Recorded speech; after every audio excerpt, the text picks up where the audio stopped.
afternoon, ladies and gentlemen, and welcome to another edition of the Sin Bin podcast, always on the Sports Fluent Network. Check it out. As always, I'm Joe Trentley. He's Mitch Bannon. I'm from Harrisburg, PA. He's in Toronto, Ontario right now. Fourth episode. Got a lot to talk about here, a lot going on over the weekend, and a lot coming up this week. So first, we'll start with the leadoff here. Mitch will tell you what he's interested in right now. Yeah, I think so. We're in like the dead off season of baseball, and by dead off season, I mean literally no free agents are signing except for Leon Hendricks. But last week we had a little fun. Francisco Lindor was traded to the Mets, and I think every other baseball fan is so jealous, A, of Lindor, and B, of that ownership group. Steve Cohen seems like every single sports fan's dream. He's tweeting funny stuff on Twitter. He's going back at fans, putting out memes, and then he's spending the big bucks to make his team great. I think the Mets are going to be fun. I think the Mets fans kind of deserve this. They've had a long period of anguish and the opposite, the worst ownership. So I think I feel good for Mets fans, especially because they're in the National League, so I don't have to care about them. I am going to I'm ecstatic because today could be like a national holiday. Hockey is back, folks. That's right.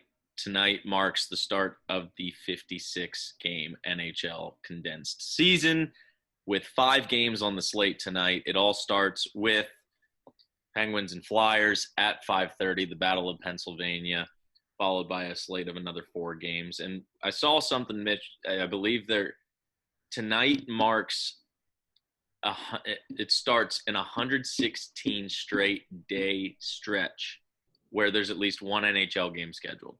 I saw that. That's so hype. That hockey is forever now. that is just it's like waking up on Christmas morning as a little kid and opening all your presents. It is fantastic. So the NHL's back. We'll get to that later. We actually have some discussions about the NHL later, but we're going to start the show with a recap of the college football playoff final over the weekend, or on Monday, I should say. Alabama and Ohio State. Really no surprise here. Alabama thumping yet again their 13th opponent of the season. I believe it was 13th opponent of the season. And there was no surprise. It wasn't even a contest. They won the game 52-24. Here's the stat line from Devontae Smith, Mitch. 12 receptions, 215 yards, and 3 touchdowns. And I believe all of that but 1 reception and maybe a few yards was all in the first half. He came out in the second half and played like 1 or 2 snaps, and he got a catch, and that's when he hurt his hand and didn't play the rest of the game. So he had 11 receptions for 200 yards and 3 touchdowns in half number 1. Yeah, he was crazy. Everyone before the game was like, oh, is Jalen Waddle going to play? Like, how healthy is Jalen Waddle going to be? And Devonta Smith's like, I think you guys are forgetting who won the Heisman. I think you guys are forgetting who was the best player in college football this year. And he just went out and dominated. Alabama dominated, but you could have put Devonta Smith on my high school team, and he probably would have still got 3 touchdowns that game. I thought it was pretty funny when he came out for the second half and then played a couple snaps and left. I thought maybe that was his agent calling me like, man, what are you doing? You guys are going to win this game. Sit down. I saw him after the game with the cast on, so I think he was legit hurt, but I thought that was maybe, buddy, you've done enough. You're going top 5 in the draft now. Yeah, clearly showing why he is the first wide receiver to win the Heisman since Desmond Howard in 1991. But his quarterback didn't have a sloppy game himself. You know, Mac Jones, 36 of 45 for 464 yards and 5 touchdowns. That seems like it was okay. Yeah, it's pretty decent. You know, Najee Harris had about 22 carries for 70-some yards and 2 touchdowns. You know, the big 3 doing what they do, and the defense holding Ohio State to 24 points. This season, I was looking at the numbers, Mitch. The lowest amount of points a team held Alabama to was 31. They've scored at least 31 points in every single game this season. Yeah, it's crazy. They were just far and away the best team in college football. Far and away. And now that team that held them to 31 was Notre Dame. But do you know who the second team to hold them to the lowest amount of points was? I bet you – it's an SEC team, but I bet you would not. Texas A&M? Nope. I'm out. I don't know. That was my guess. Missouri. Oh, wow. Interesting. Mizzou. Mizzou holding Alabama to 38. That was the second lowest amount of points they scored all season, 38. They should get a bowl game just for that. Yeah. Nick Saban getting his 7th title now, passing Bear Bryant for the most all-time in college football history. You have to think that someday they might just rename the stadium, Bryant Saban Stadium. Oh yeah. Or Saban Bryant, however you want to put it. But you have to figure that Nick Saban's going to be involved in the naming rights of that stadium some way or somehow, or a statue out front, because the man is unbelievable. I was reading a lot about this, and I saw it's crazy to think a Nick Saban recruit at Alabama, every single recruit, everyone has won a national championship.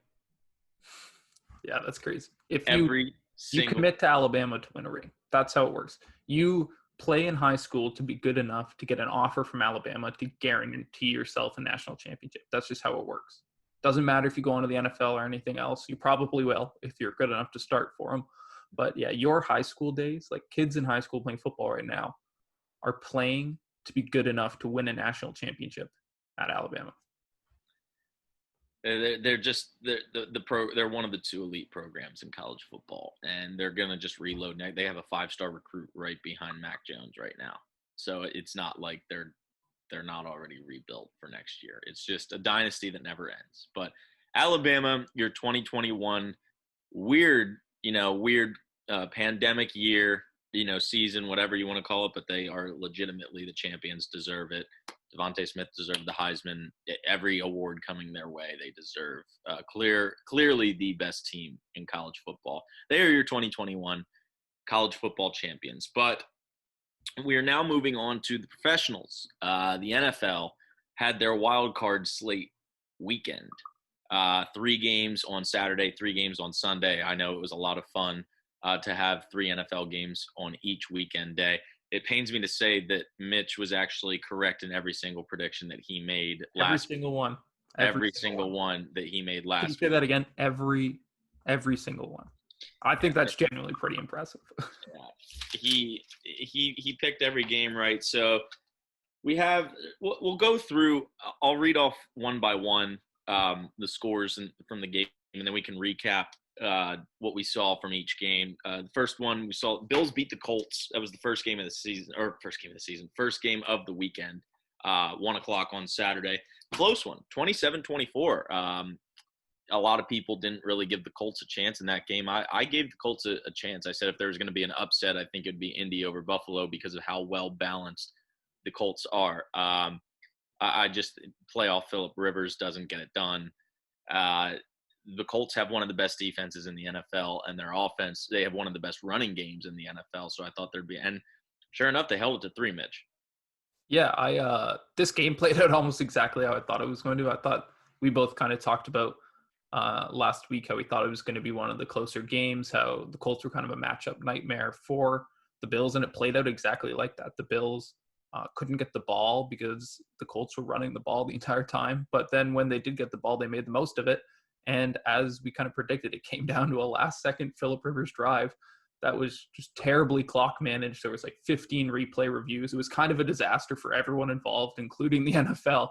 But yeah, I think this one we would have been talking about this game a lot more if Indy had actually won, because there would have been a lot of controversy on that fumble. Was his knee down?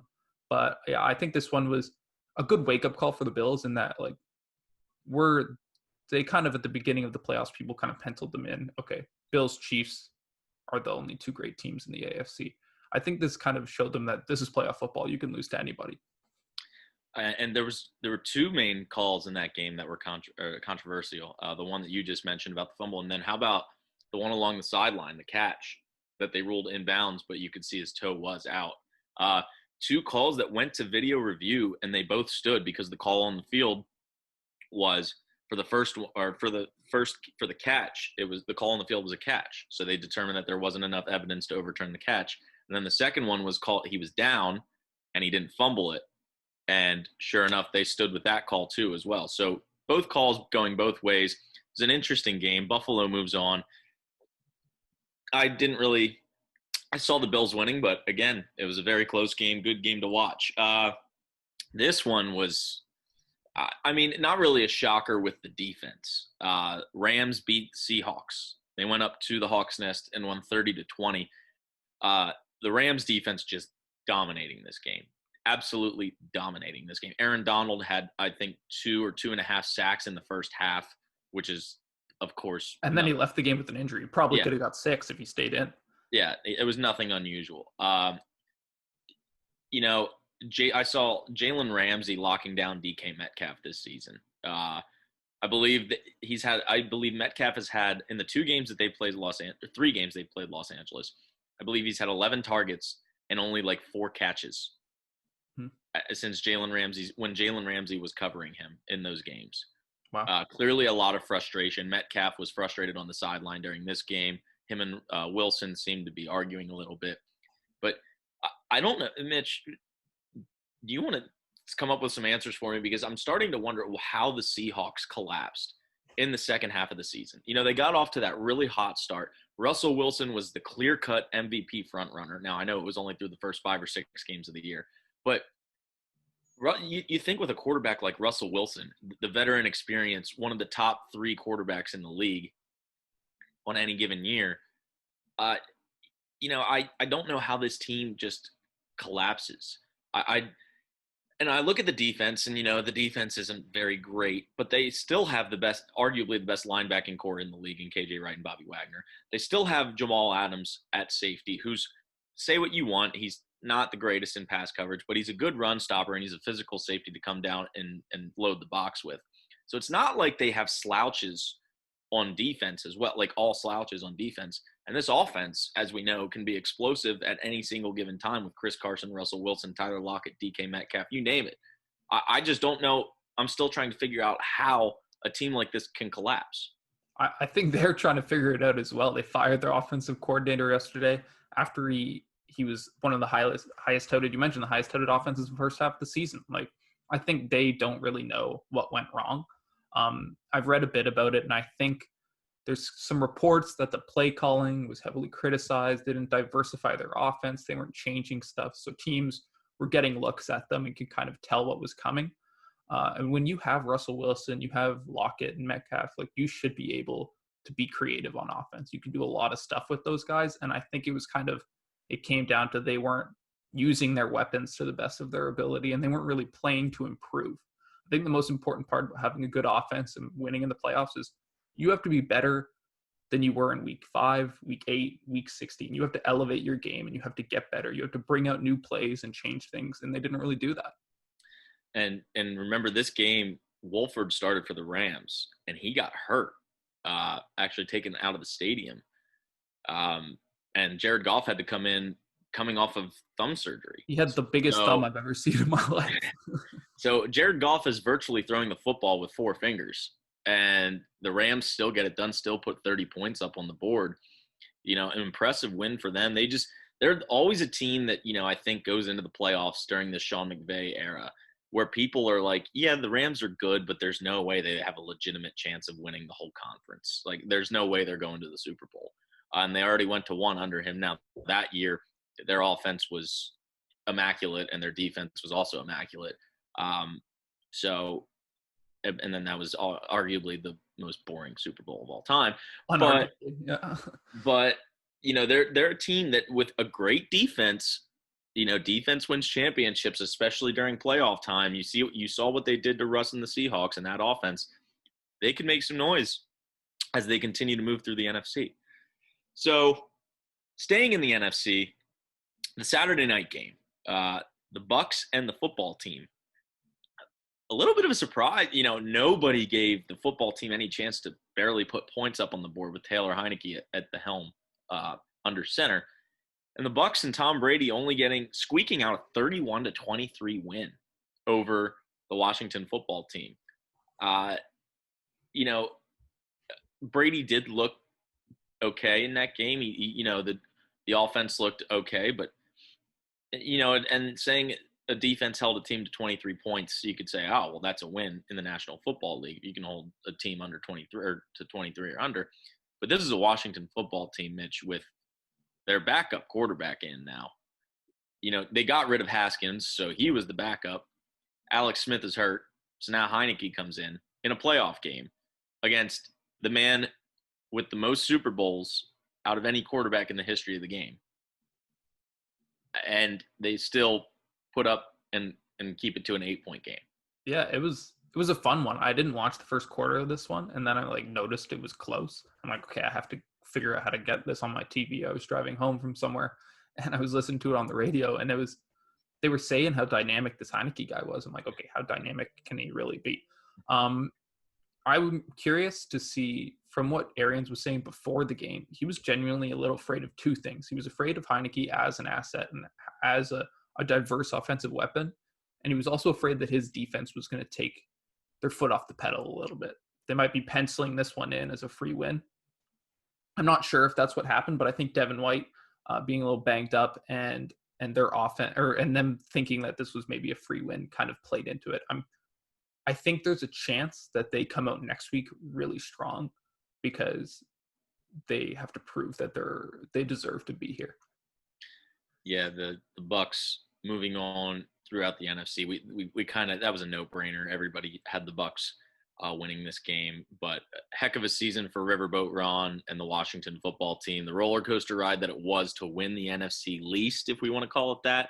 But regardless, they were the division winners. They got a home playoff game, and they played well against the Bucks and Tom Brady. Now, perhaps the biggest surprise out of the entire Wildcard Weekend, Cleveland going to Pittsburgh and taking care of business. It wasn't ever close. Wasn't a surprise to me. From the start of the game, first snap, Pouncey straight over Ben's head. Ben didn't even fall on it. James Conner didn't even look like he wanted to touch it, and the Browns got a scoop and score for a touchdown. I mean, it was just the Browns won 48-37, and while the score is only an 11-point game, it felt like it was a 35-point win for the Browns all night. The Steelers kept playing catch-up. There's a lot of issues to go over. I don't even know where to start. First of all, the first play of the game that I mentioned, Ben Roethlisberger threw 4 interceptions. Mike Tomlin choosing to punt the ball on 4th and 1 when you're down by 2 or 3 touchdowns with 1 quarter to go. That's an issue, and you have the momentum. There are just so many different issues to go over throughout this game. You know, Ben Roethlisberger threw for 501 yards and 4 touchdowns. That's fantastic. That's great. But he also, to be fair, he did have 70 passing attempts. Yeah. I understand that, but he also threw 4 picks.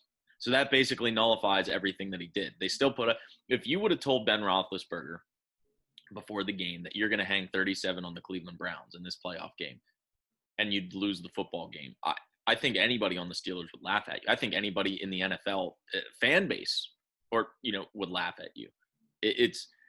Especially the Cleveland Browns they haven't won a playoff game since 1994 when Bill Belichick was the head coach. That was the last time they won a playoff game. The last time they were in a playoff game was 2002 against the Steelers at Heinz Field, and they lost. It was a close one, but they lost 36-33. I didn't see this coming. I know you're going to say you saw it coming. I think deep down you really thought the Steelers were going to win. You just didn't want to admit it. But Cleveland was without their head coach. They were without their offensive line. They didn't practice. I thought that was the best part. This is like an indictment on NFL practice everywhere. If the Browns can go into Pittsburgh and win this game, put up 1,000 points like they did without practicing all week, the NFLPA should just be saying, okay, no player should ever have to practice ever again. It was just a complete and total collapse, embarrassment, whatever you want to call it, by the Steelers.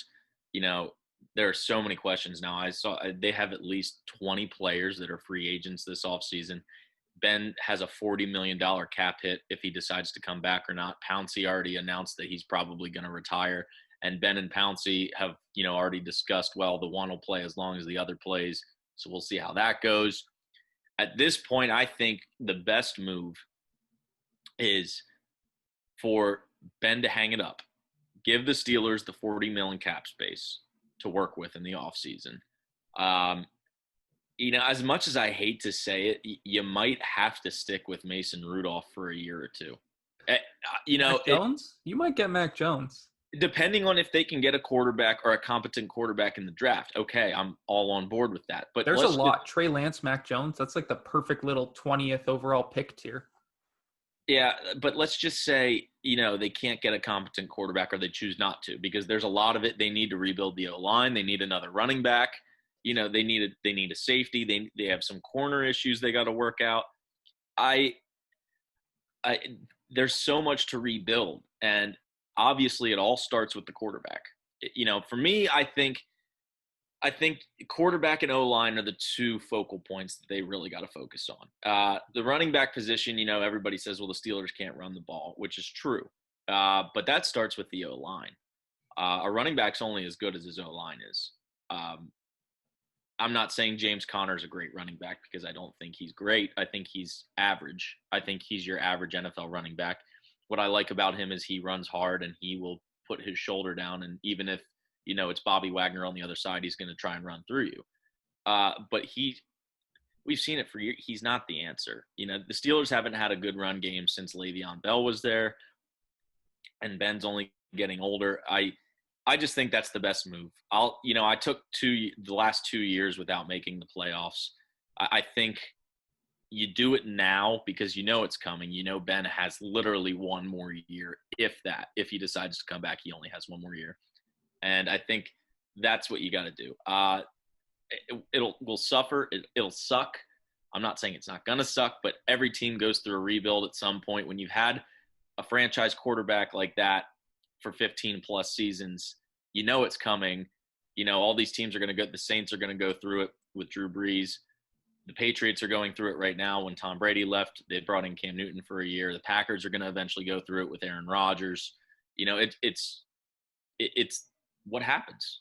Guys retire. Guys get older. They retire. Their playing days are over. So, and the Steelers haven't prepared for it with a competent quarterback. They haven't. A lot of people were saying draft quarterbacks in previous years. I will be the first to admit I thought Mason Rudolph was a great pick coming in the draft. I thought, okay, man played in the Big 12, huge offensive conference. He's a big, tall, pocket passing quarterback. Exactly what fits the Steelers offense. Well, that didn't turn out too well. So I don't know. They got a lot of issues to fix. Regardless, Cleveland moves on 48-37 to Kansas City. We'll see how that one goes. You and Chase Claypool don't seem too convinced that they're going to win. Yeah, well, Now, moving on to the next game, which I picked this one too, to your surprise. Baltimore goes into Tennessee and gets it done 20-13. You were more confident than I was on this one. Yeah. I mean, the Ravens are a good football team. I'm just because I don't like them doesn't mean I'm not going to admit that they're a good football. They're a well-balanced football team on both sides of the football, on offense and defense. And it showed. They shut the Titans down to 13 points. The Titans were the number one offense in the National Football League in the regular season, and they shut them down to 13 points. I thought Derrick Henry, they held him to like 40-some rushing yards. 48. When you do that, you're going to beat the Titans. I'm sorry. Yeah. Ryan Tannehill can only throw to A.J. Brown so many times. Ryan Tannehill was great, too, in the first half. Hats off to Ryan Tannehill. But Baltimore going in and getting it done 20-13. Yeah, I think the most important part was Lamar did everything everyone said he couldn't do. Won a playoff game. They were down 10 at halftime. He did, and they came back and they won the game. He did everything that everyone said he couldn't do. He made the big throws outside the numbers. He found Marquise Brown downfield multiple times. He wasn't just hucking it up the seam to Mark Andrews. He did everything everyone said he couldn't do. And then he was also Lamar Jackson. He also just busted off a crazy 70-yard touchdown that I was sitting on my couch screaming at him, just get the ball off, throw the ball away. And that shows even Ravens fans sometimes lose a little faith in Lamar's ability to weasel his way out of the pocket and bust off a 65-yard run. Well, regardless, the Ravens look good. They beat the Titans. Those are two, you mentioned earlier about when we were talking about the Colts and the Bills, how everybody thought, it's the Bills and Kansas City in the AFC. The AFC was so well-rounded this year, I think, from top to bottom. All 7 playoff teams were good football teams. I think that each one of those teams, compared to the NFC, the AFC was easily the superior conference this year, in my opinion. But, these are two prime examples. The Ravens and the Titans. The 4 and 5 seeds, Baltimore, or not the 4 and 5 seeds, Baltimore and Tennessee. And when you think about Baltimore and Tennessee being the 4th and 5th best ranked teams in the AFC heading into the playoffs, that says something about depth in the AFC. But regardless, Baltimore moves on. They will head to Buffalo, to Bills Mafia, to play the Bills. And the last game of the Wildcard Weekend, probably the most boring game of the Wildcard Weekend, Saints and Bears. Mitch, I'm sorry. I have no hate for the Chicago Bears whatsoever. Bears, I'm fine with it. But the problem with me is whenever you put the Chicago Bears on primetime games, I just can't stand to watch it. I can't stand to watch a Mitch Trubisky offense go out there and put up 7 points on a primetime game every single time it happens. And the Bears have a good defense, which is sad because, again, they have arguably the best linebacking core with Roquan Smith, Khalil Mack, and Danny Trevathan. But their defense does not deserve that offense. Allen Robinson does not deserve to, He's so gone. He's the player him and Juju, I think I would bet my entire life that they don't come back to their same teams. I just can't stand to watch. Again, I have no beef with the Bears. It's just any time that I see them on the schedule and I see that they play a primetime game, whether it's Thursday night, Sunday night, or Monday night, I'm like, yeah, I don't even know if I want to tune into this because you know what you're going to get over and over and over and over again. They put up 9 points, and they scored that touchdown in the last, 3 minutes of the game. The only thing that made that game competent to watch for me was that it was on Nickelodeon. I mean, that you had the slime in the end zone for every touchdown. That was great. Saints won that game 21-9. Really no doubt there. What did you think of that game? Did you watch it on Nickelodeon or did you watch it on CBS? I watched the fourth quarter on Nickelodeon. I couldn't find a stream for the first little bit. I'm like, okay, this game is an absolute snooze fest. I'll go try to find a Nickelodeon stream. It was, you're right. The Nickelodeon stream was the best part of the whole game. I think the Saints and Sean Payton will be perfectly happy with that boring game. If a game is boring and you win by 12 points, it means the coaching staff did exactly what they wanted to do. I don't think any team wants to win an exciting game. I think they want to go through, control possession. The only time where I thought things got close is when the Bears wide receiver dropped the ball that hit him right in the chest in the end zone. Yeah, I think that could have maybe turned the game, but other than that, I think you're completely right. It was a bit of a snooze fest. Yeah, that was. I don't know how you drop that football I mean, it happens to the best of them, but that would have been a huge momentum swing in the game, and from there on, the Bears just didn't have it. So now, we move on from Wild Card Weekend to the Divisional round. The games are set, the schedule's set. So Saturday at 4:30, Rams-Packers at Lambeau Field. We'll just go through each matchup here and give our quick little predictions here, Mitch. I'm going to go with the Packers. I don't think the Rams defense is fantastic. And again, it's the same story. They go up against a great offense like they did in Seattle. I think Aaron Rodgers coming off of a whole extra week of rest, playoff football in Lambeau Field for a Los Angeles team that's used to the sunshine and the warmth. What's going to happen with Jared Goff and his thumb? Is it going to be better? Is it going to, who's going to play quarterback for the Rams? Again, it's the same question over and over. I think the Rams defense holds Aaron Rodgers to not his usual numbers, but I still think the Packers get it done. Devontae Adams was the best receiver in the NFL this year, in my opinion. That offense is just too explosive, especially playoff Aaron Rodgers in Lambeau Field. I think the Packers get it done. I think they beat the Rams. Yeah, I agree, but I think there's the one caveat I'll give is I think this Packers team is very similarly built to the Seahawks team. I think they're just kind of a better version of this Seahawks team, like the elite, pretty mobile quarterback with the one or two good passing weapons and then not a whole lot past that, and then the good run game. And then you look at, they both have good defenses, or the Seahawks had a decent defense in the second half. But I think their offenses are built similarly. So I think the Rams game plan is going to be the exact same thing. And if they execute like they did last week, and if Aaron Donald plays the whole game, it could be a similar outcome. But I do think that the Packers team is a better version of the Seahawks offense. So I think they should get it done.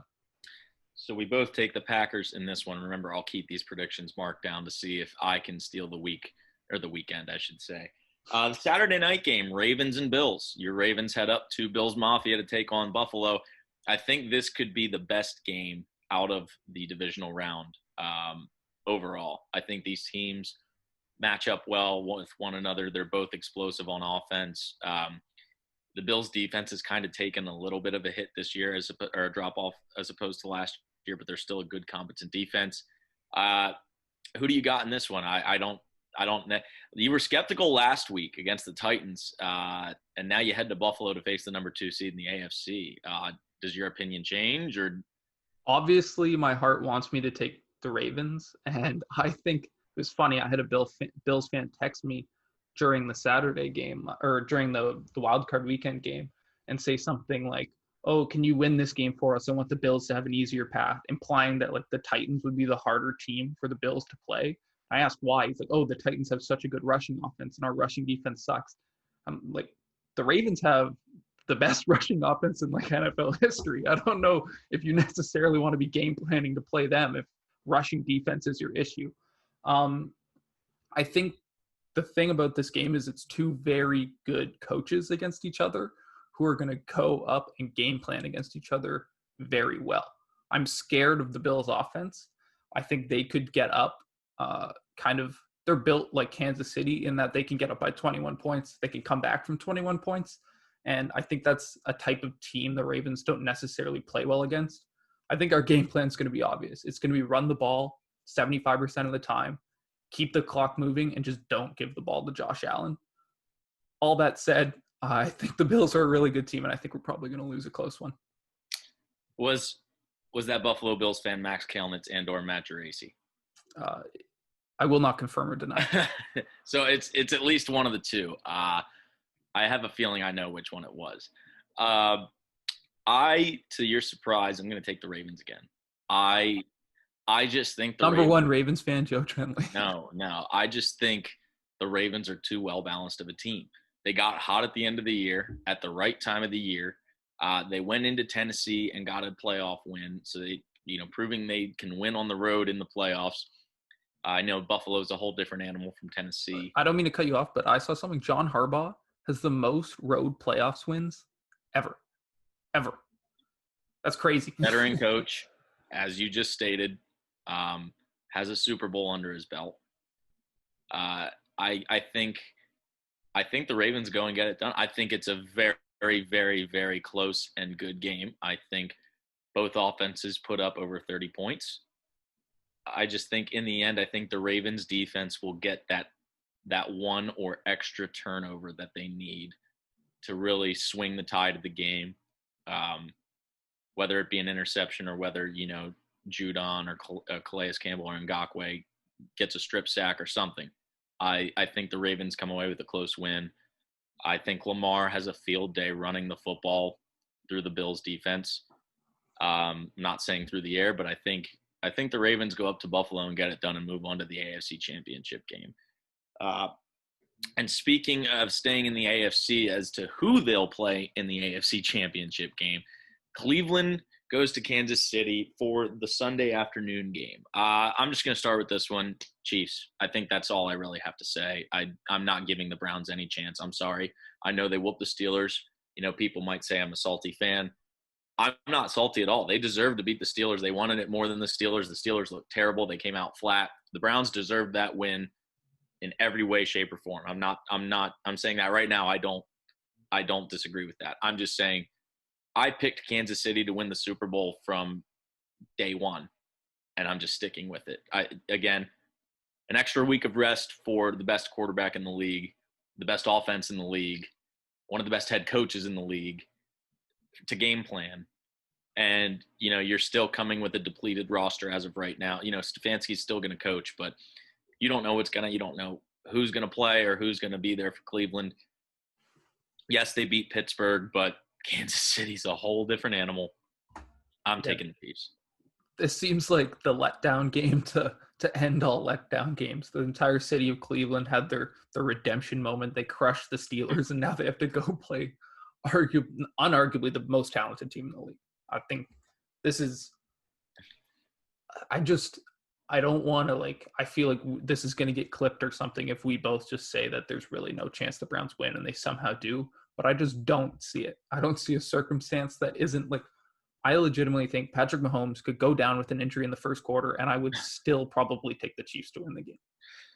And You have that's faith the in best Chad player in the Henne? league. You have faith in Chad Henne? I do. I really do. He played pretty well in week 17.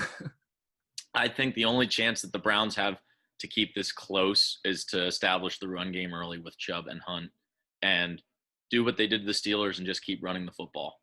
The Chiefs' defense is good, but it's not great. It definitely picked up the second half of the season. But I still think, with those two guys, you can run the football on anybody. I don't care if it's the Rams defense or whoever. I think Nick Chubb is that good. He's a top 5 running back in the league. They have the best 1-2 punch in the league, arguably, easily, I think. And then followed better by than Gus Edwards and Lamar Jackson. Yeah, I think closely followed by Indianapolis. But I that's the only way I can see the Browns even keeping this close is if they establish the run the football down the Chiefs' throats, keep the time moving and keeping Pat Mahomes and that offense off the field. I think they can at least, not make it embarrassing. But who knows? The Chiefs have come out flat-footed in a lot of games. They've won a lot of games by very close margins this season, not blowing teams out very often, if at all. But I still think the Chiefs get it done. And then last playoff game of the weekend to wrap it up, we have the NFC South matchup, the Bucs and the Saints. Saints holding the Bucs have their number this year. Drew Brees 2-0 so far against Brady this year. A lot of people arguing this is the Senior Bowl, seeing the memes of aged Tom Brady and aged Drew Brees. This will be a good one. The Saints winning both matchups earlier in the year, but the Bucs coming to the Superdome, Brady with the chip on his shoulder, got that first playoff win as a Buccaneer, and Drew Brees, you can see, he's still Drew Brees, but you can see the decline in both of these guys as they get older. They're still first ballot Hall of Famers, both respectively, easily. I just think both defenses are great. Both guys have weapons all around. It's a close game. I don't know. I'm probably going to still go with the Saints. 2-0 this year. I think they get it done. I think, the Bucs have a great rush defense, but I think the Saints find a way to get Alvin Kamara involved in the short pass game, as they always do. And I think that could be the key difference to this game. Maybe an interception or two by the Saints defense on Tom Brady will turn the tide. I think the Saints win a close one. It'll be a very close one, I believe, but I'm taking the Saints. Yeah, I think I kind of had the same thought process as you. I could see you wanting to pick the Saints, but then you don't want to bet against Brady because we've all kind of learned the hard way not to do that. I think this is going to be a really good game. I think this will be fun. I have an interesting prediction. I think the Saints are going to win, and I think they're going to win because of one player that you didn't mention.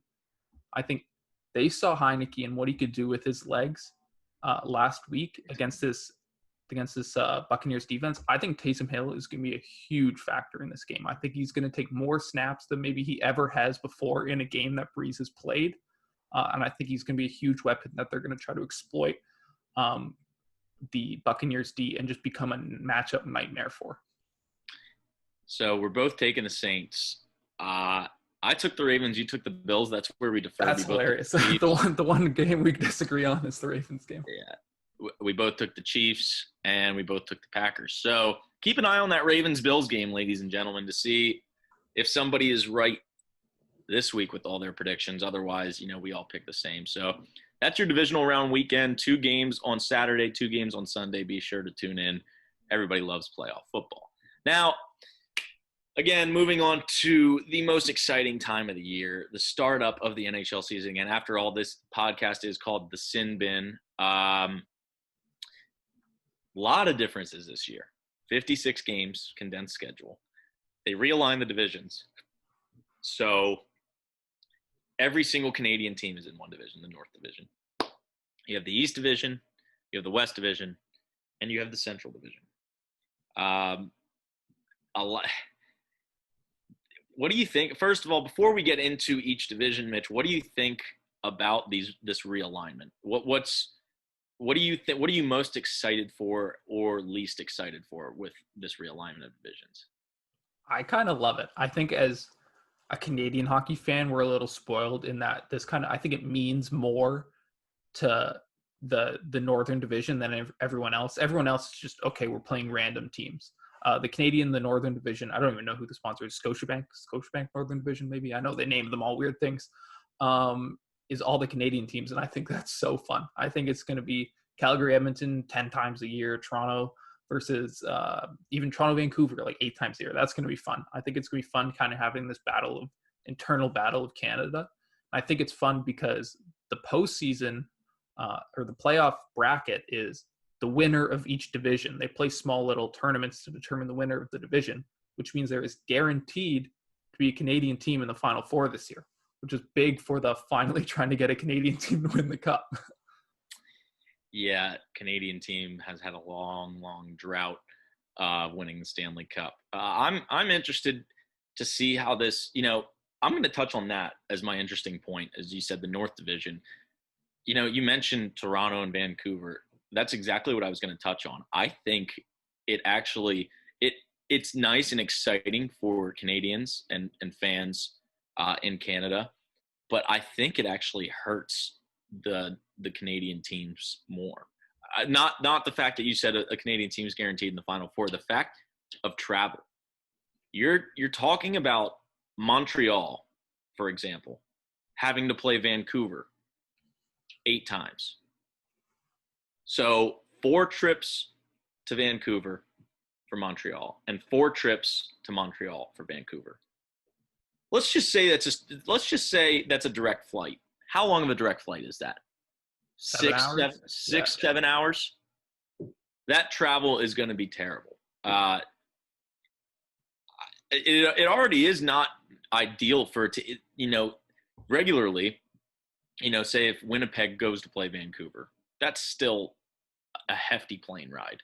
Canada is just that big and spread out of a country that no matter what, it's like the West in the United States, even, Dallas to LA or Dallas to Seattle, something like that. They're both in the originally in the Western Conference, I don't know. I think travel will be the most interesting thing to see because if you look at all the other alignments of each division, they're all compact and within the same geographical region. Mm-hmm. So I think that hurts the North Division more. But I think that's the one reason it won't stick. I think there's a lot of people being like, wow, this Canadian division is super fun.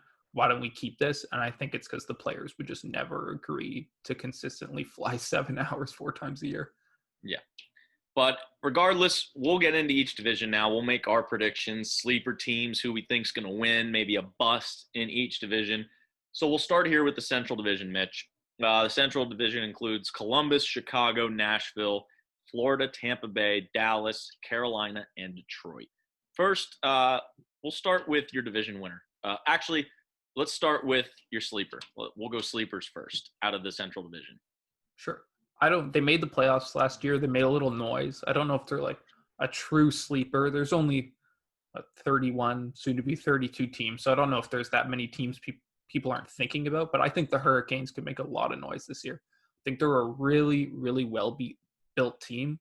I think that line of Aho, Teravainen, and Svechnikov is going to be the best line in hockey this year. I legitimately think it's going to be the new Pasternak, Marchand, Bergeron. I think all 3 of those players are arguably top 40 players in the league, at least top 30 or 40 forwards, and I think they gel so well, and they're just a perfectly built line that I think they're going to carry the Hurricanes to second, if not competing for first in this division. Oh, you took the words right out of my mouth. I was also going to go with the Hurricanes for the exact reason that you mentioned with Aho, Svechnikov, and Teravainen. We've seen this team now over the last few years blossom into something great. This young core with Slavin, I think the Hurricanes are here to stay for a while. They built a really nice young core, as I just mentioned. They made the playoffs. They made the run to the Eastern Conference Final 2 years ago. I think this team is destined for great things. I'm not saying they're not going to win the division, but they'll definitely be there up towards the top, and I think they are the sleeper coming out of the Central. You could also make a case for Columbus and Dallas as well to be the sleepers, but I think Carolina is the clear-cut sleeper, if you want to call them that, for this division. And we'll go next with the bust. Who do you think will be the bust from the Central? So this is a little spoiler alert. I am choosing the bust, who's also the team I'm going to predict to win this division, which seems very counterintuitive. But I think the Tampa Bay Lightning will win the division, but they both are probably the best team, but they have the most room to disappoint. They're coming off the Stanley Cup final, the victory. They finally got it done. But I think people are kind of disregarding. Nikita Kucherov's not going to play this year. He's arguably the third, fourth, maybe fifth best player in the National Hockey League, and he's just out. And so, and Stamkos, you always are guaranteed he's probably going to miss some time. And they're in kind of cap hell right now. I think they're right at the cap, if not above it. So if they have an injury, they're going to be hard pressed to go out and kind of get someone to fill that hole. And so I think there's a lot of room to disappoint for the Lightning. I'm going to go with the Predators as my bust. They've been a playoff team, playoff, bound team or borderline team over the last, they went to the Cup final in 17 against the Pens. I just think there's too many questions there. Goaltending being the biggest one. Pecorine or UC Saros. Who is it? At this point, it's UC Saros, but he hasn't really proven himself. See what he can do. I just think the Predators are going to be the bust in this division. You could make a case, like I said, or like you said, for a lot of teams. The Lightning, if you want to call them a bust, without Kucherov this year, I can see that happening. I guess this will spoil it. I also think they're going to win the division. I don't think there's any dispute on that.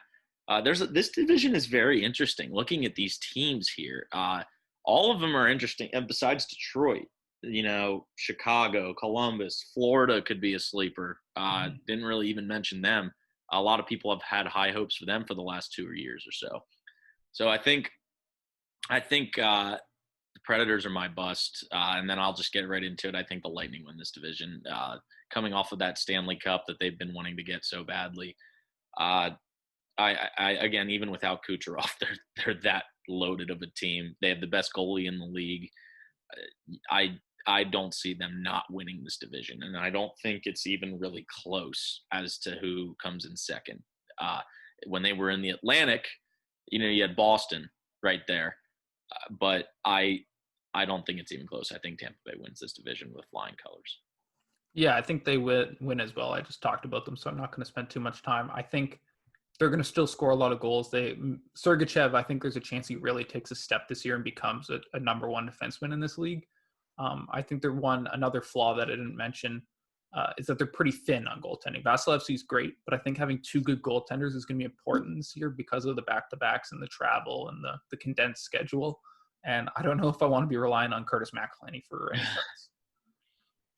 So we both took the Lightning. You had our sleepers, our busts, and our winner for that. That's the Central Division this year so far. So now we'll move to the Eastern Division. I think this is the most loaded division. It's basically the Metropolitan adding Boston. So as of right now, the East contains Washington, Boston, Pittsburgh, Philadelphia, New York, New Jersey, and Buffalo. I think out of all there's two bad teams in this division, and the rest are competent and have the Penguins and yeah. We'll start with you, Mitch. Who's your sleeper in the East? I think this is going to be a common sleeper. I think there's a chance that this team is so much of a sleeper and so much everyone's sleeper that they're no longer a sleeper and kind of overhyped. And I think that's the New York Rangers. They have so much young talent, Capo Caco, Lafreniere. I think they're going to make a lot of noise. They have some good young goaltending who's going to surprise a lot of people. I think the one kind of flaw is their defense. Trouba, D'Angelo are good, but I don't know if they're necessarily going to get that defensive defenseman that they need to kind of prevent scoring chances. The thing is, they can be a sleeper and still not make the playoffs because I think you're right. This division is super deep, but I think they're going to be fun, and I think they're going to take a big step forward. I'm going to go with the New York team. I'm going to go with the other New York team. Well, one of the three, I should say. I'm going to go with the New York Islanders. I agree with you on the Rangers. I was on the Ranger train last year. As soon as they got Breadman, Mika Zibanejad is blossoming into a superstar in this National Hockey League. I think he is a very underrated player. I don't think he gets a lot of attention because he doesn't have that superstar on his team that everybody's like, oh, well, the Rangers should get all this publicity and attention. I think, him and Brett, they have such great young talent. I think the Rangers are a good pick. I'm just going to go with the Islanders because for the reason I just mentioned, the Islanders literally they don't even have a Mika Zibanejad type superstar blossoming to go off of. I just think they are such a well-coached team and well-rounded team. They made the Eastern Conference Final last year, and they're here to stay. They made the playoffs. They made it deep. Barry Trotz knows how to coach, and I think he has all of his players buying in to what he wants to do with the Islanders, and I think that they can make some noise in this division. Everybody counts them out every single year. Oh, well, they don't have the superstar, or they don't have the star talent of the Capitals or the Bruins or the Lightning in the East to compete. I think the Islanders are the team to watch for in this division. Both New York teams, like you said, Mitch, the Rangers. I could go on with you about the Rangers just as much. I think they're a good pick for a sleeper, but I'm going to go with the Islanders. I think both teams will be right near the top. If I had to if I had to predict how I think the division's going to play out, I think Boston's going to win. I'll get right into it. Then I think Boston's going to win the division. I think Philadelphia will finish second. I think the Islanders will finish third. They're my third place team. That's where I have them finishing in this Eastern Division, followed by Pittsburgh, then the Rangers, then the Capitals, then the Sabres, then the Devils. But the Islanders are my sleeper, so I'll get into it. The Bruins are my division winner. I know we kind of went off schedule there. We didn't get to our bus, but I already spoiled it. Pasternak's out for a little while. We don't know how long. There have been reports saying that he could, he's going to miss the start of the season, but he could be back practicing within a week or two. And then, it could be a few weeks after that. They don't know the timetable.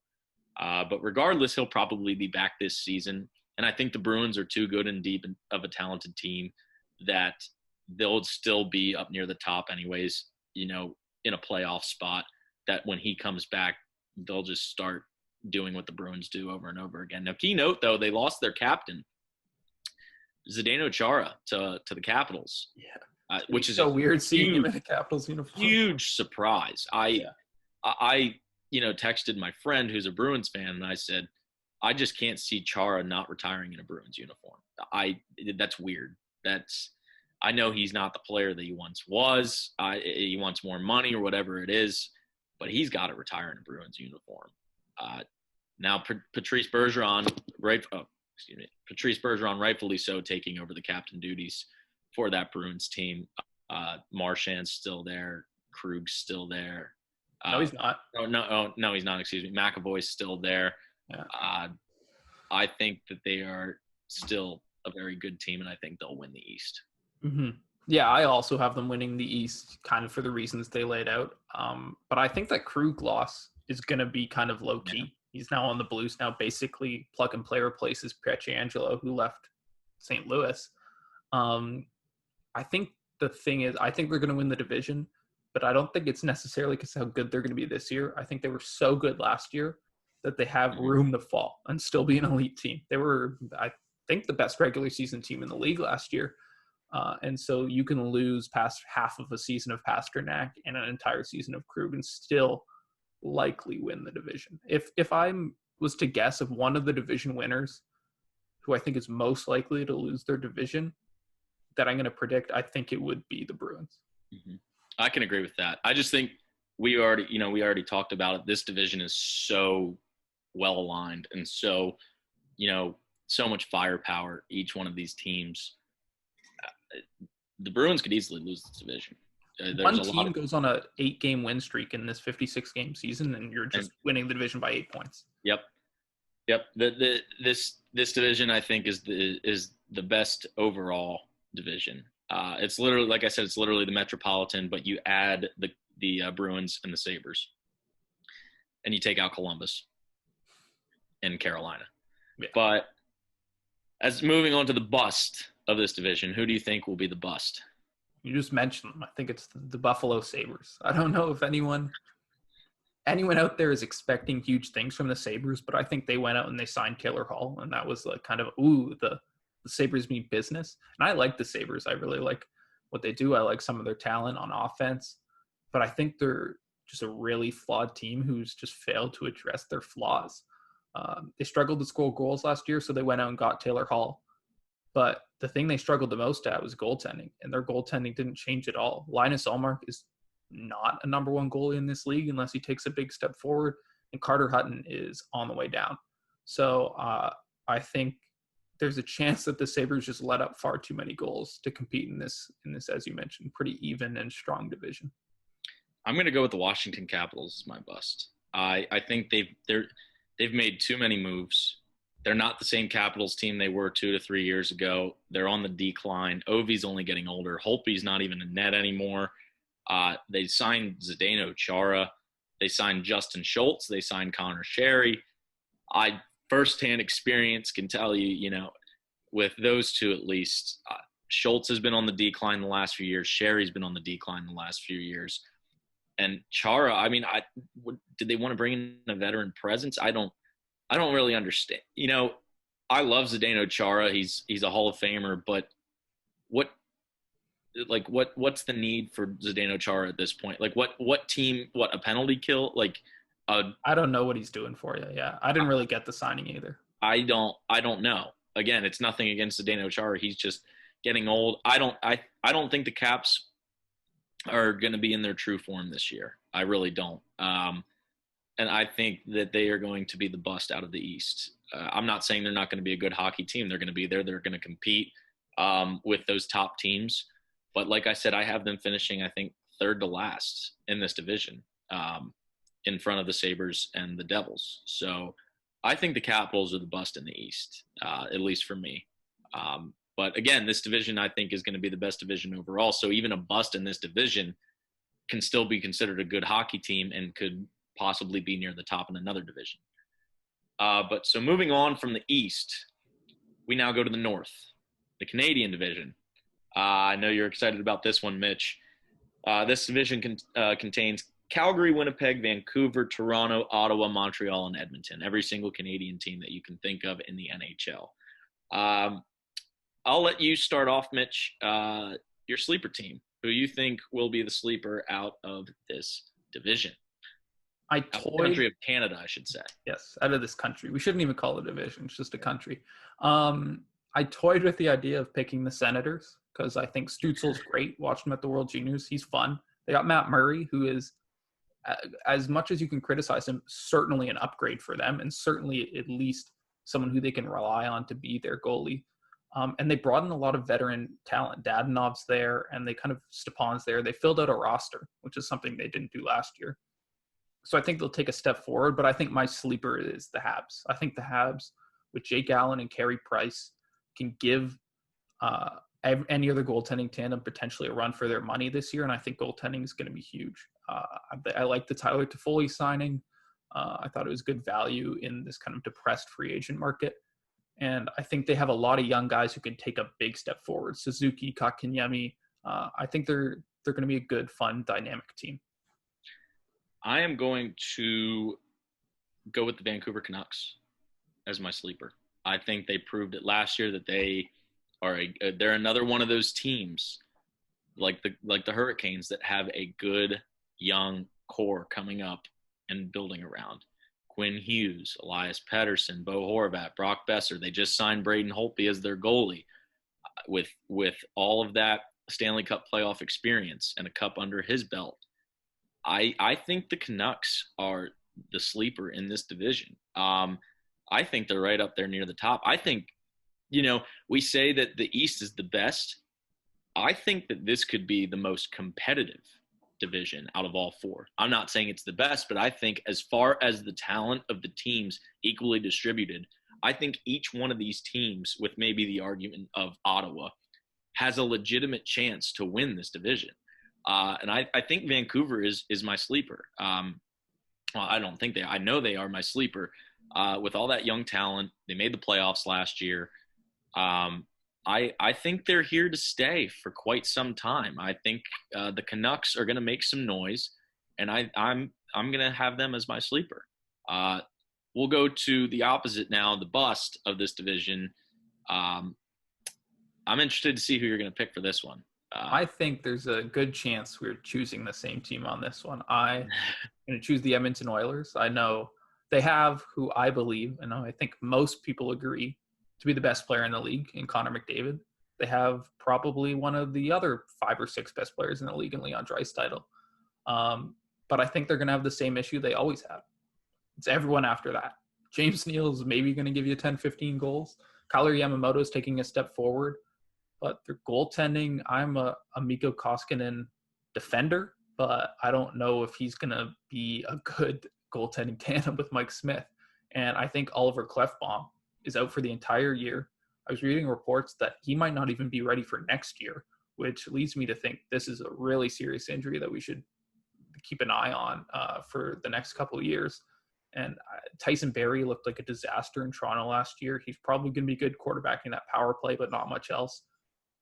The Oilers, in a shortened season, if they get 56 games from both Draisaitl and McDavid, they can just carry them into the playoffs. But if either of them miss time, and even if they do play the whole season, they're just more flawed than kind of any other team except for maybe Ottawa in this division. I can agree with you here. I was debating on Edmonton or Toronto for 2 different reasons. Edmonton is you hit all the pieces right there. I think goaltending has been their Achilles heel for the last X amount of years. I don't even know how many times you can say it.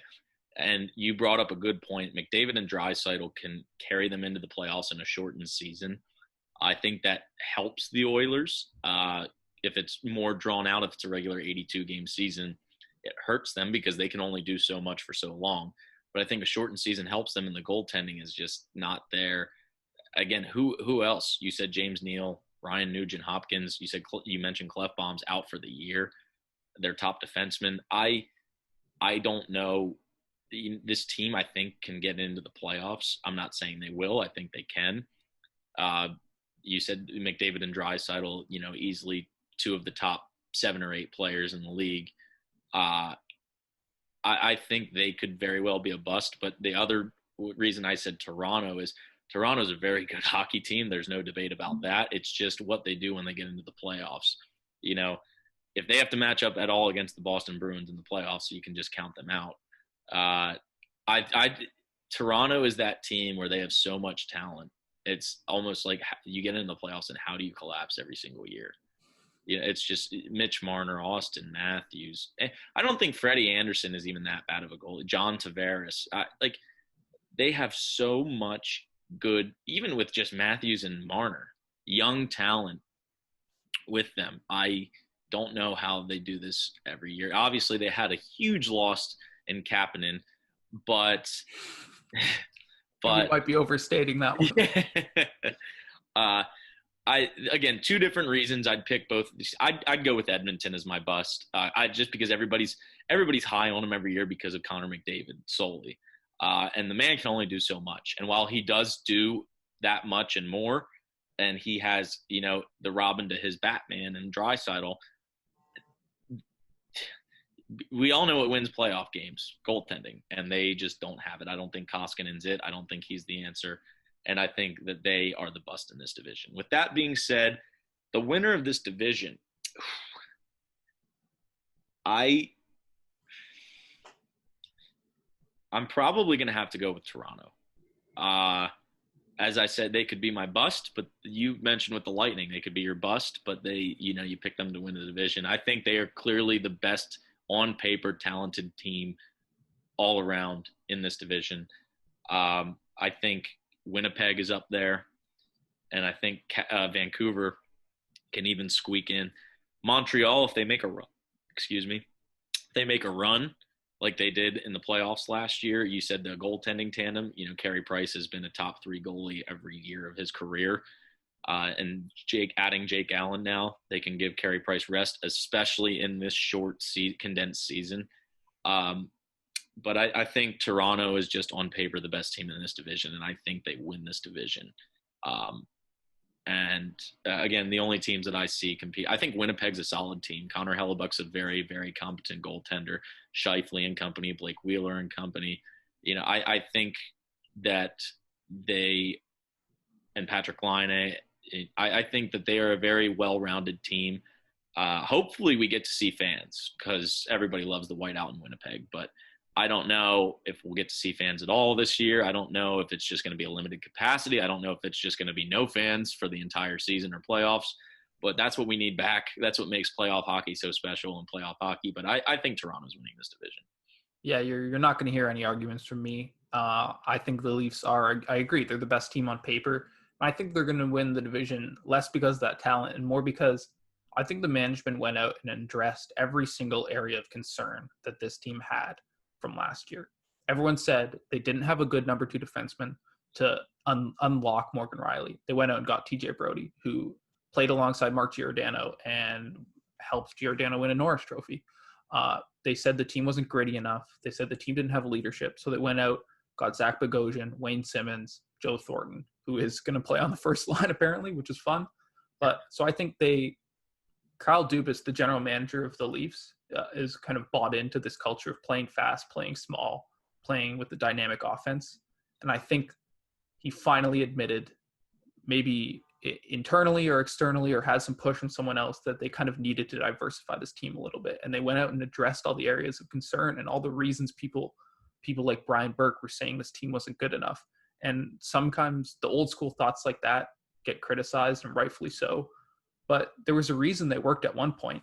And so I think having a little bit of that sandpaper and a little bit of that grit is going to really help the Leafs. So we have 3 out of 4 divisions down. We'll move on to the final one here real quick. The West Division: Vegas, Los Angeles, Minnesota, Anaheim, Arizona, St. Louis, San Jose, and Colorado. Mitch, we'll start with your sleeper team out of the West. This is a hard one. It's hard to find a sleeper team because I really don't like a lot of teams in this division, but I'm going to go with the Minnesota Wild, and maybe less because I think they're a sleeper team as much as I think they have a lot of sleepers. I like who's on this team. Kaprizov, I'm not sure how to pronounce his first name, but he's a young Russian forward who had, for the last 2 or 3 years, we've been hearing about as kind of like the best player not playing in the NHL and the best prospect who hasn't come to the NHL yet. He could just come out and be a point per game guy. Then I think the signing of Cam Talbot was good as well. He was really good in Calgary last year, really underrated. And I think he could steal them some wins, but he's probably not going to be a 36 start guy in a 56 game season. He's probably going to be more like a split time. I'm going to go with the Arizona Coyotes as my sleeper. I think Rick Tocchet now finally getting settled in Arizona from Pittsburgh. Phil Kessel getting settled in. They have Clayton Keller, Ekman Larson. They are a good young team. I've been mentioning a lot of core young teams, but I think Arizona is the sleeper in this division. I think they can make some noise this year. It takes head coaches a little bit of time in the National Hockey. It's not an easy league to win in. And I think with this division, I don't think it's a very strong division. And I think Arizona has a legitimate chance of being that 3rd or 4th team in this division. If I had to play it out right now, I'd have them battling for the 3 spot with St. Louis. But I have Arizona in my top 4 in this division, and I think they can make some noise. Again, you mentioned it. Anything can happen in this season with this condensed 56 game schedule. If a team gets hot and goes on a 7 or 8 game winning streak, that can put them in great position to make the playoffs. And I think Arizona's this team. I think they're the sleeper in this division. They don't get a lot of publicity. And nobody's going out there and saying, you got to watch out for the Coyotes in the West. I think Arizona has a chance to make some noise and battle for that 3 spot in this division. With that being said, we'll move to who's your bust out of the West? So this is kind of an interesting one. My bust is this entire division. I think aside from the teams I like in this division, which are the Golden Knights, the Avalanche, and St. Louis, and kind of Arizona, I think every other team in this division could be a bottom 5 team in the league. I think all my fantasy drafts, I'm loading up on Golden Knights and Avalanche because I think they're going to run the table in this division and absolutely dominate, score just 1,000 goals. And I think this is the worst division in the division I'll be paying attention to the least this year. I agree with you. I agree with you that this is the worst division, without a doubt, primarily because of the California teams. But I think if I had to pick a bust, you might be surprised. I'm going to go with the Blues. I don't see the Blues getting back to, the form that they were in when they won the Cup. And as we mentioned that this division's bad, I think the top 2 teams are clear-cut top 2 teams, Colorado and Vegas. I have Colorado finishing first. I guess that spoils it again. I really got to stop doing that. But I have Colorado finishing first and Vegas finishing second. But I can easily see Arizona finishing third in that 3 spot, and then St. Louis at 4. I'm not saying that they're not going to be a playoff team, but I just don't think that they're going to be the St. Louis that can make that cup run. I don't think that they have it in them this year to do that. And again, they could prove me wrong and say, Joe, you were wrong. We took that to heart. But I see them finishing 3rd or 4th in this division, and I don't see them being as they're always going to be that nitty-gritty team that wins face-offs, that wins the checking battles, that's physical, gets pucks to the net. But I see them finishing 3rd or 4th. And I'll just go. I have Colorado winning the division. I think it'll be very close with them in Vegas. I think Vegas is a well-rounded team. I think Colorado has more offensive firepower. Everybody's been waiting for the Colorado breakthrough. Everybody's been waiting. A lot of people had them going to and winning the Stanley Cup last year. Exactly. I think that top line, I don't think it's the best in hockey. I think Rantanen's kind of taken a dive off, and I think, Landeskog with his injuries and stuff. But they're still a very, very, very explosive hockey team, and they have one of the top 3 players in the world. When you have one of the top 3 players in the world, you can do good things. And Nathan McKinnon. So I think Colorado wins this division, and I think it's close with Vegas, but I think they edge it out over the Golden Knights. Yeah, I have the exact same top 2. I have the Golden Knights because I think the acquisition of Pietrangelo is going to be huge for them. Shea Theodore and Pietrangelo is as good. I don't know if they're necessarily playing together, but that's as good of a 1 and 2 defenseman as any other team has in the league. And then they have Mark Stone, who I think is probably the most underrated player in the league right now. He is unreal at both and every single facet of the game. Pacioretty's been great there, low-key. No one's really talking about him ever since he left Montreal. They're just such a deep team. They're so fun. They got Robin Lehner and Marc-Andre Fleury, who would be a number 1 goalie on almost any other team in the league. I think the Avalanche and the Golden Knights are the best 2 teams in the league. I think they're both in the same division, which sucks for both of them, because only one of them can make the Final 4. But I think they're the 2 best teams in the league, but I would lean Golden Knights. I do agree it'll be close, though. Very close finish, and a lot of supporting pieces, too. William Karlsson, Riley Smith, Jonathan Marchessault.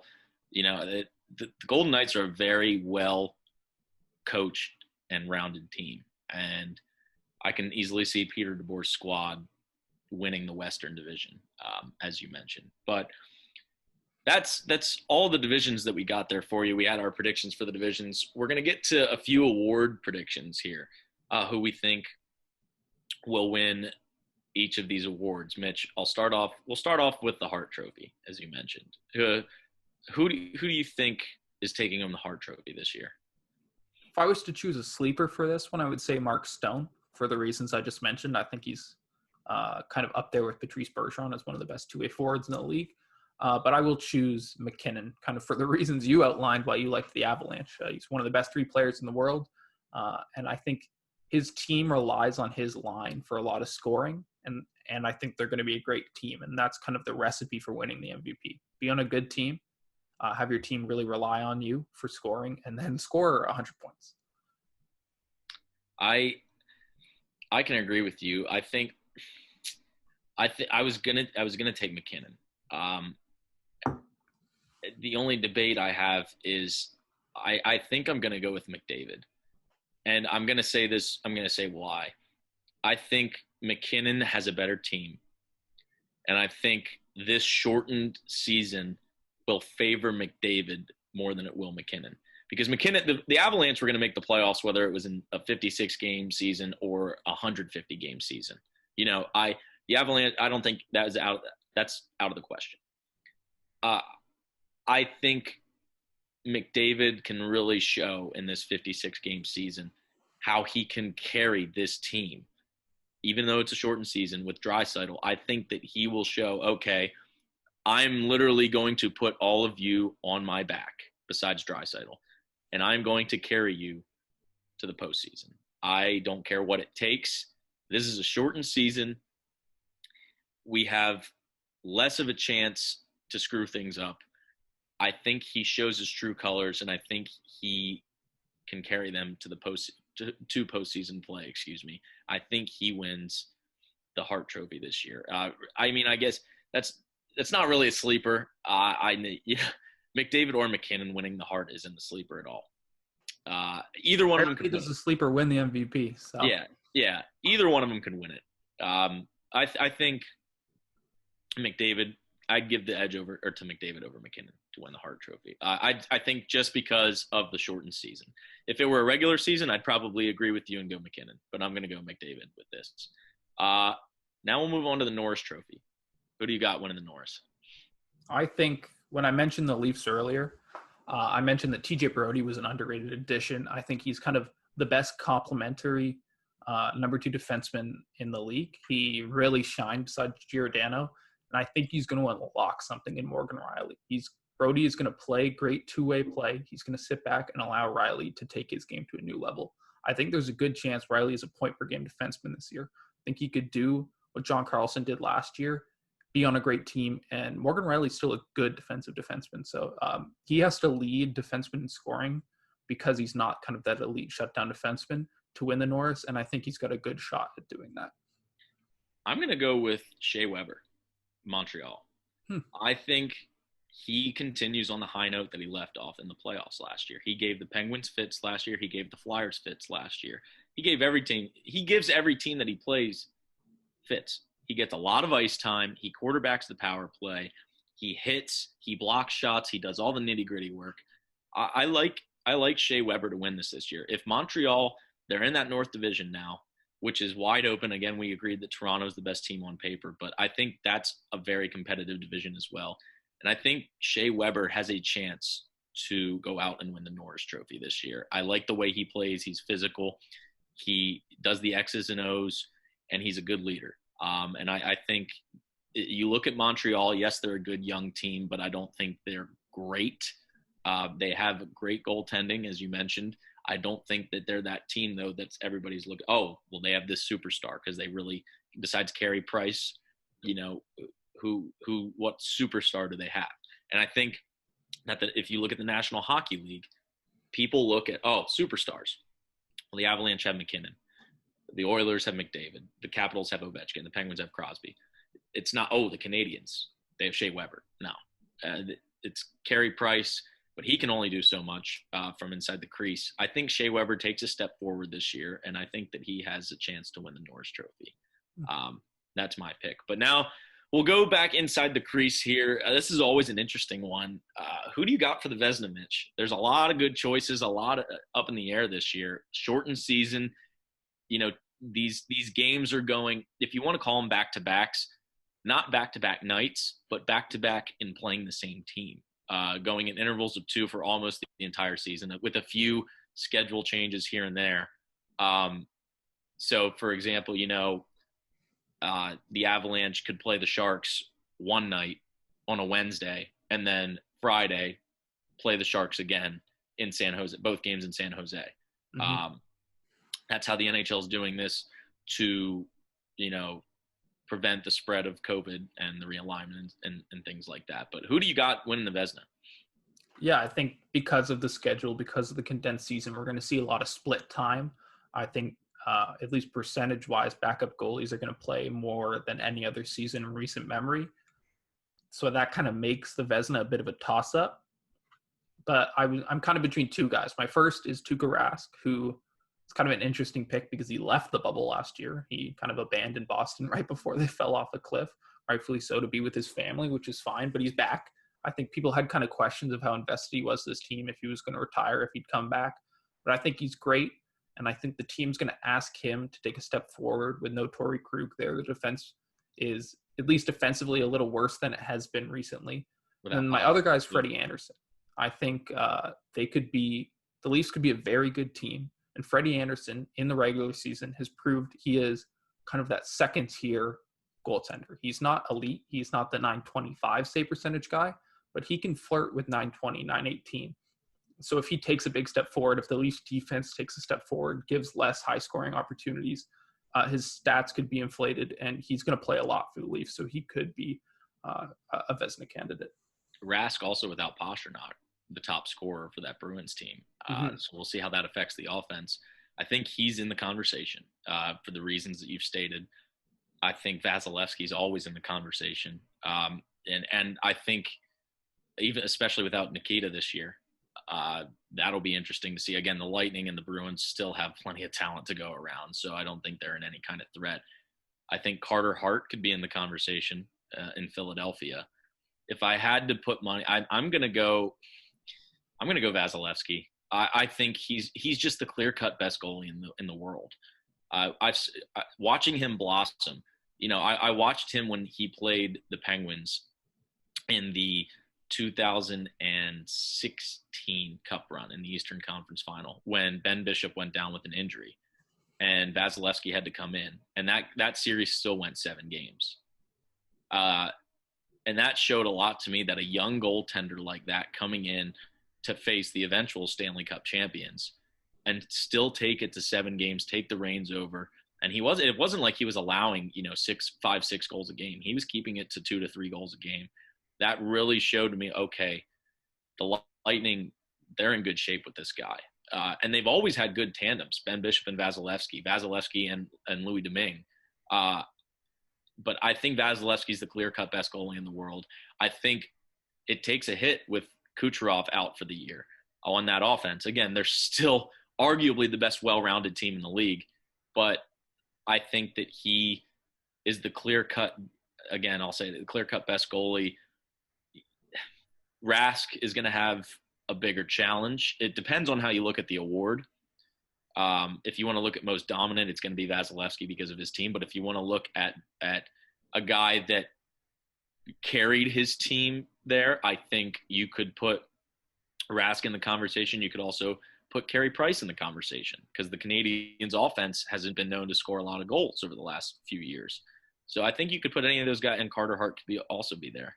But I'm going to go with Vasilevsky as my Vezina winner. But I want to get one more quick thought from you before we wrap things up here, Mitch. I want you to pick one team in the NHL who you think – we already did sleepers for all the divisions, but it could be a different team. One team that you think is going to make the most noise this year or take the biggest step up. Yeah, that's a good one. I think the Rangers have the chance to do that. I think they're going to get a lot of media attention with Lafreniere. People are going to be interested. But I think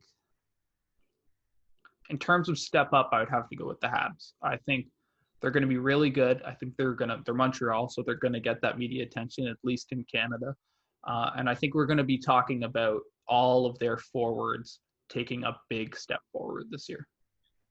I'm going to go, and I know this will surprise you, me on this podcast, picking teams that I'm not too fond of, but I'm going to go with the Philadelphia Flyers.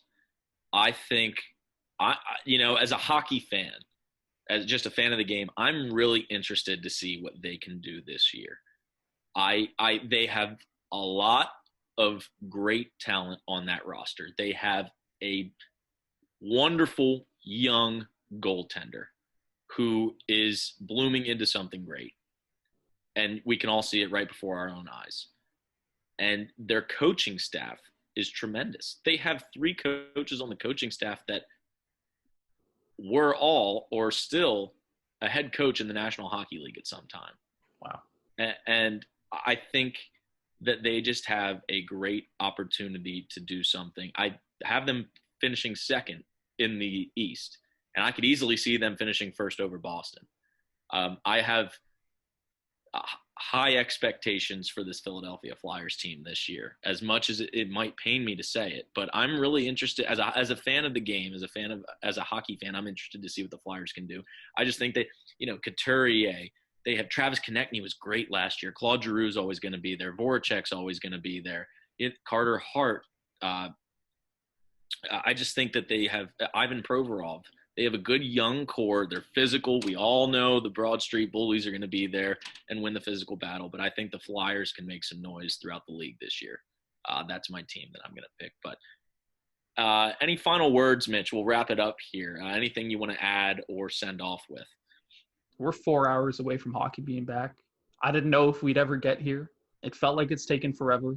This offseason has been 17 years long. I didn't know. I was looking back at some rosters before this. So Brandon Saad is just on Colorado now. Don't know when that happened. But I'm so happy that hockey is back. It's going to be so much fun.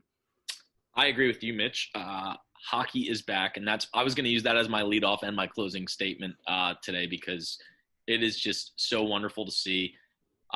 We've all been waiting for it since August. I don't know. It's been like 17 years. That's all I know. Yeah, it's been at least 4 to 5 months. But regardless, it's back. Fans or no fans, regular season or shortened season, doesn't matter. Hockey's back, 5:30 tonight on NBC Sports Network. Go Pens. Pens Flyers to start off the slate of 5 games tonight. Just wanted to let you guys know, tonight also starts my quest to win our fantasy hockey league. Mitch might not do so well this year, but I love my team. I'm in love with my team. We'll see what happens. We both have 2 of the top 3 players in the league in Connor McDavid and Nathan McKinnon. So we'll see how this season goes, but hope you guys enjoyed today's extended show. We took a bit of extra time, if you can't tell that we like hockey, especially the name of the podcast. But as always, on the Sin Bin podcast on the Sports Fluent Network. Go ahead and check that out. There's a lot of great content on there. I'm Joe Trentley from Harrisburg, PA. He's Mitch Bannon from Toronto, Ontario. And we will see you guys next week on the Sin Bin.